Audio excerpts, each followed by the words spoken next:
সূরাতুল ইউসুফ আলাইহিস সালাম 15 নম্বর আয়াত শরীফে এবার আল্লাহ পরবর্তী আয়াত সেটিং করতেছেন যে আপনাকে কূপের মধ্যে ফালানো হলো, ঠিক আছে, কিন্তু আপনার উপর ওহী নাজিল করা হচ্ছে। কি হচ্ছে? ওয়া আওহাইনা,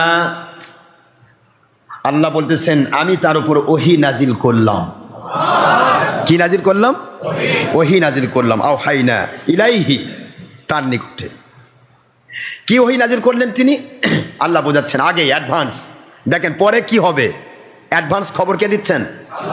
এই জন্য নবী রাসূল আলাইহিস সালামগণ পৃথিবীর শুরু থেকে কিয়ামত পর্যন্ত, জান্নাত জাহান্নামের ফয়সালা হওয়া পর্যন্ত যা যা ঘটবে আল্লাহ পাক জানান বলে তারা জানেন। জোরে বলুন সুবহানাল্লাহ।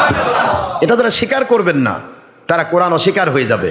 আর কোরআন অস্বীকার করলে যে ইমানদার থাকা যায় না, বেঈমান হয়, এটা নিজে জিজ্ঞাসা করে নেবেন। ঠিক না? ঠিক ধরে। তো ইউসুফ আলাইহিস সালাম পরে কি হবে এই কথা তার জানার কথা। কে জানিয়ে দিয়েছেন? আল্লাহ। আল্লাহ যাদেরকে ডাইরেক্ট জানিয়ে দেন আর আপনি যে বলেন তারা জানে না, তাহলে কি হবে? তাহলে নবীর আল্লাহর উপর মিথ্যা অপবাদ হবে না? এই জন্য খবরদার বলবেন না। ইলমে গায়েবের প্রশ্ন এখানেই। ভবিষ্যৎ জ্ঞান, ভবিষ্যতে কি হবে, কিয়ামতে কি হবে, হাসুরে কি হবে, পুলসিরাতে কি হবে, জান্নাত জাহান্নাম কখন কোথায় কিভাবে হবে, এই সবগুলি নবী রাসূলদেরকে আল্লাহ জানিয়েছেন।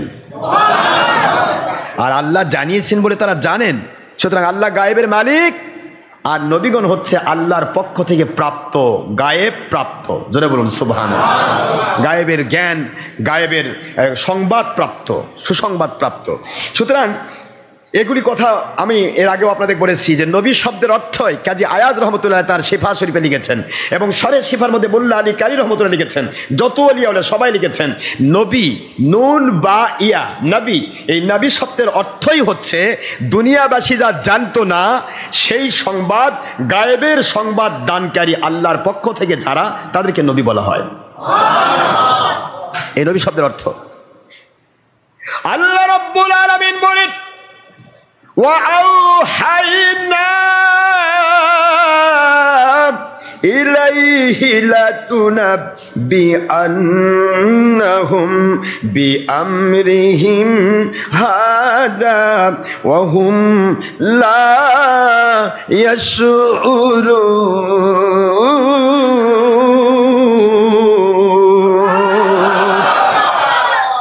আমার নবী ইউসুফ সিদ্দিক আলাইহিস সালাম টেনশন করবেন না। আপনার ভাইরা কি অবস্থায় আছে পরে আপনি জানতে পারবেন। আপনাকে এটা জানানো হচ্ছে আগেই, অ্যাডভান্স জানিয়ে দেওয়া হচ্ছে।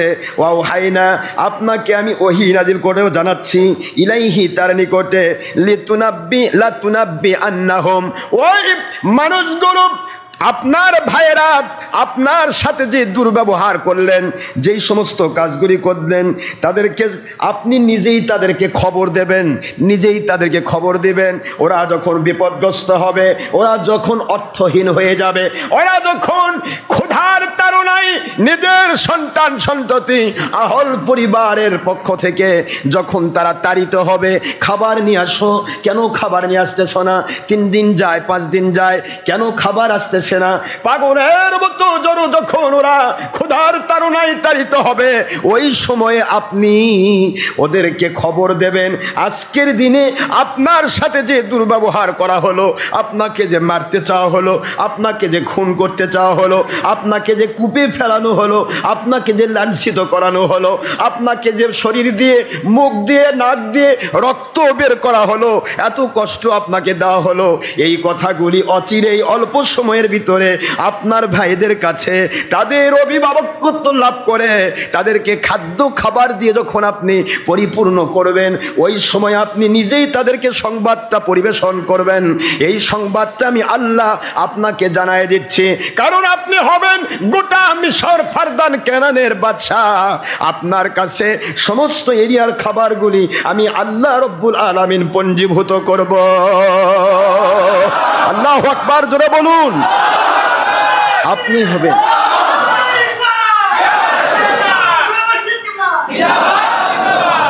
আপনি হবেন সমস্ত অর্থের ভান্ডার। সুবহানাল্লাহ। নামই হবে আজিজে মিশর, অর্থের ভান্ডারের মালিক। সুবহানাল্লাহ।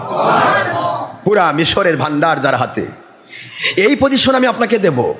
সুতরাং আপনি টেনশন করেন না, শান্তি এই কথাগুলি বললে শান্তি লাগবে না কষ্ট লাগবে? জোরে বলুন। লাতুনাব্বিআন্নাহুম, আপনি তাদেরকে খবর দেবেন। কি খবর দেবেন?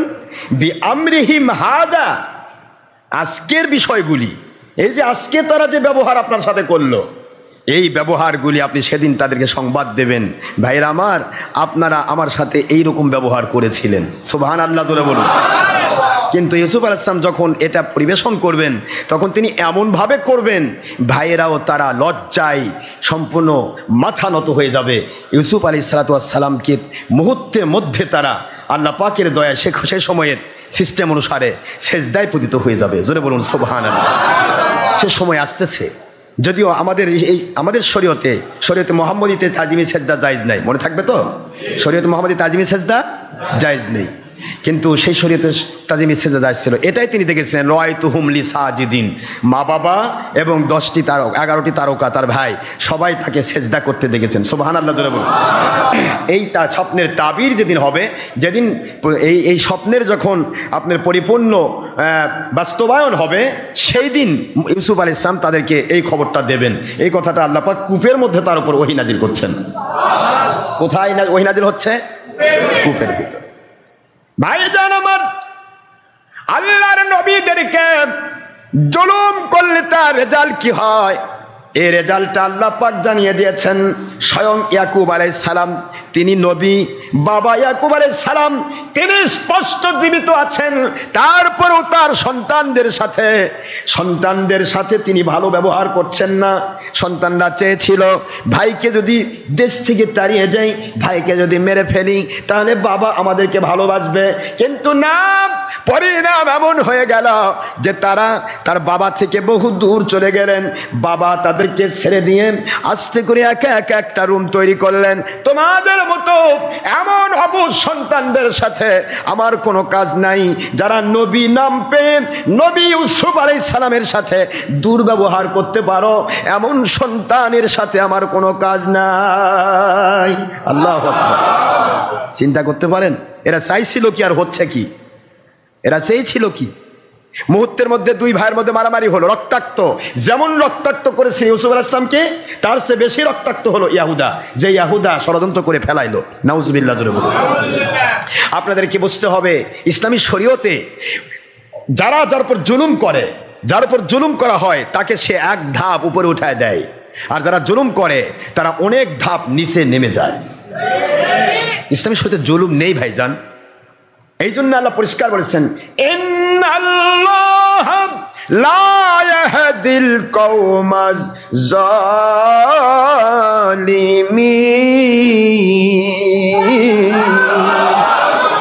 নিশ্চয় আল্লাহ জালিমদেরকে হেদায়েত করেন না, জালিমদেরকে হেদায়েত দেন না।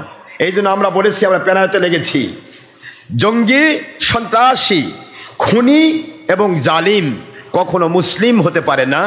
মুসলিম কখনো জঙ্গি, সন্ত্রাসী, খুনি এবং জালিম হতে পারে না। জোরে বলুন সুবহানাল্লাহ।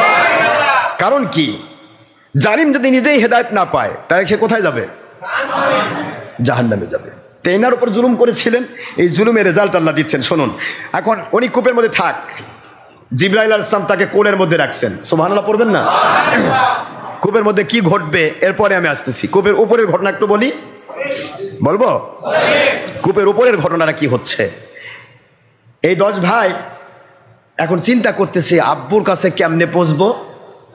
পৌঁছার আগে তো আমি খবর দিয়ে দিলাম, এটা পৌঁছবে কেমনে? কূপের মধ্যে ফেলাইছে, এখন বাবার কাছে খবর দিতে হবে না? ফুসলিয়ে ফাসলে কিভাবে নিয়ে আসলে জানেন তো আপনারা, নাকি শুনছেন তো? তাহলে নিয়ে আসার পরে এখন বাবাকে কি খবর দেব? উনি তো আমাদের কাছে ইউসুফ আলাইহিস সালামের সম্পর্কে জানতে চাইবেন। কি করলো? একটা কাপড়, ওনার শরীর থেকে উপর থেকে একটা কাপড় খুলে নিয়েছিল, একটা ছাগল জবাই করে ছাগলের রক্ত দিয়ে কাপড়টা রঙিন করে ফেললো। আল্লাহ সেটাও কোরআন শরীফে তুলে ধরেছেন। সুবহানাল্লাহ, জোরে বলেন। ছাগলের রক্ত দিয়ে কাপড়টা লাল করে তারা বলতে চাচ্ছে নবীকে তারা মিথ্যা কথা বলবে।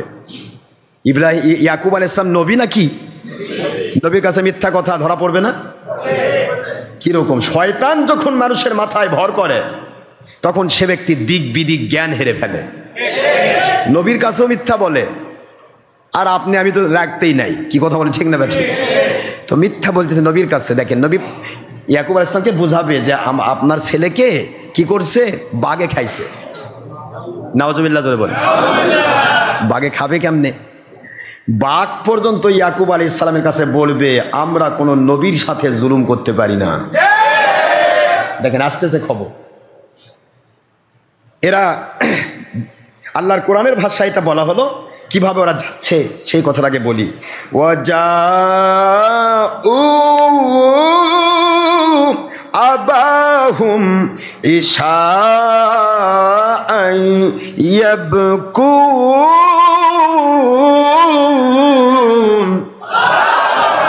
ওয়াজাউ, তারা রাতের অন্ধকারে যাচ্ছে, দিনের বেলা যেতে ভয় পাচ্ছে। কয় দিনের বেলা যাওয়া যাবে না, আব্বার সামনে চেহারা দেখান যাবে না, রাতের বেলা চেহারা দেখা যাবে না, তখন যাব। রাত ঠিক যখন সন্ধ্যা ঘনিয়ে অন্ধকার নেমে আসলো, তখন তারা এই ইয়া নিয়ে, কাপড়টা নিয়ে যাও, তারা চলে গেল আবাহুম, তাদের আব্বার নিকটে, ঈশা আয়, রাতের বেলা, ইয়াবকুন, কাঁদতে কাঁদতে, কাদার ভান, বোঝেন না আপনারা? এমন কানা, ওরে বাবা, মনে হয় যে এদের মতো ব্যথিত আর দুনিয়াত কেউ নাই। কান্নার ভান, মনে হয় ইউসুফ আলাইহিস সালামের জন্য তারা জীবন দিতে প্রস্তুত ছিল, কিন্তু বাঁচাতে পারেনি। কথা কি বুঝতে পারতেছেন? এখন কেমনে ওই ভান করে আপনারাই বুঝে নিন, ও ভান আমি করতে চাচ্ছি না। ইউসুফ আলাইহিস সালামকে যেন তারা জীবনের চাইতে বেশি ভালোবাসত এবং সেইভাবেই তারা তাকে বাঁচাতে চেয়েছে, কিন্তু তারা সক্ষম হয়নি। এত কান্না কাঁদলো, কাঁদতে কাঁদতেই আব্বার সামনে যাচ্ছে, রাতের অন্ধকারে কান্নার শব্দ ভেসে আসতেছে আব্বার সামনে। আব্বা সামনে পৌঁছার আগেই কান্নার শব্দ, কেড়ে আমার সন্তানরা কাঁদে কেন? কি জন্য সন্তানরা কাঁদছে? এই কান্নার শব্দ যখন ভেসে আসলো, এই কান্নার শব্দ ভেসে আসার পরে ইয়াকুব আলাইহিস সালাম ভাবতেছে ছেলেদের উপর কি হলো। এই মুহূর্তেই তারা গিয়ে পৌঁছে গেল। কি বলতেছে আল্লাহ সেই ঘটনা বলছেন, কলু ইয়া আবানা ইন্না যাহাবনা নাস্তাবিকু وتركنا يوسف عند متاعنا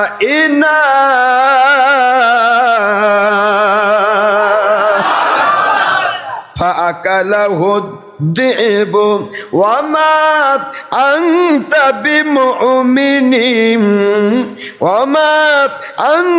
بمؤمن لنا ولو كنا صادقين।